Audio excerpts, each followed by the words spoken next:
നിങ്ങളുടെ sales team എങ്ങനെയാണ് ലീഡ്സിനെ attend ചെയ്യാറുള്ളത് എന്നൊന്ന് ചെക്ക് ചെയ്ത് നോക്കണം. ഇപ്പൊ ബാക്ക് എൻഡിൽ ഇരുന്ന് ലീഡ്സിന് വിളിക്കുന്ന കുട്ടികൾ ഉണ്ടാവും.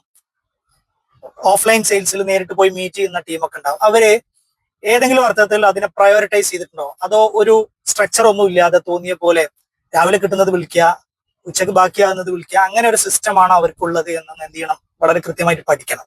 ഒരു സ്ട്രക്ചർ ഉണ്ടാവണം, അതും ഒരു പ്രയോറിറ്റി ബേസ് ചെയ്തിട്ടുള്ള സ്ട്രക്ചറാണ് എന്ത് ചെയ്യേണ്ടത്, വേണ്ടത്. അതിൽ സ്ട്രക്ചറിൽ ഏറ്റവും ഇമ്പോർട്ടൻസ് കൊടുക്കേണ്ടത്, നമ്മൾ പ്രയോറിറ്റി 1 നൽകേണ്ടത് എന്തിനാണെന്ന് വെച്ചാൽ അപ്പോൾ വന്ന ലീഡുകൾക്കാണ്. ഞാൻ നേരത്തെ ഒരു റീൽ ചെയ്തിട്ടുണ്ട്, കൺവേർഷൻ റേഷ്യോ എന്ന പേരിൽ. നിങ്ങൾക്ക് എന്റെ പേജ് പോയി നോക്കിക്കഴിഞ്ഞാൽ അത് കിട്ടും. അതിൽ ഞാൻ പറഞ്ഞിട്ടുണ്ട് വളരെ കൃത്യമായിട്ട്, ഒരു ലീഡ് വന്നാൽ മാക്സിമം 30 മിനിറ്റ്സിന്റെ ഉള്ളിൽ വിളിക്കാൻ കഴിഞ്ഞാൽ കൺവേർഷൻ റേഷ്യോ വളരെ കൂടുതലായിരിക്കും എന്നുള്ളത്. അപ്പൊ അത്തരം ലീഡ്സ് ആണ് നമ്മൾ ആദ്യം എന്ത് ചെയ്യേണ്ടത്, വിളിക്കേണ്ടത്. അതിനുശേഷം സെക്കൻഡ് പ്രയോറിറ്റി കൊടുക്കേണ്ടത് നെഗോസിയേഷനിലുള്ള ലീഡ്സ് ആണ്.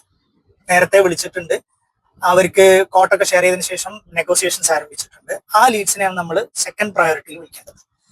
പ്രയോറിറ്റി 3, നമ്മൾ കോട്ട് ഷെയർ ചെയ്തിട്ടുണ്ട്. ഫസ്റ്റ് കോൾ കഴിഞ്ഞു, അവർ റിക്വയർമെന്റ് പറഞ്ഞു, നമ്മൾ അവരെന്ത് ചെയ്തു, കോട്ട് ഷെയർ ചെയ്തു. ആ കോട്ട് ഡിസ്കസ് ചെയ്യാനും നെഗോസിയേഷൻ ആരംഭിക്കാനും വേണ്ടിയിട്ടുള്ളതാണ് തേർഡ് പ്രയോറിറ്റി എന്ത് ചെയ്യേണ്ടത്, കൊടുക്കേണ്ടത്.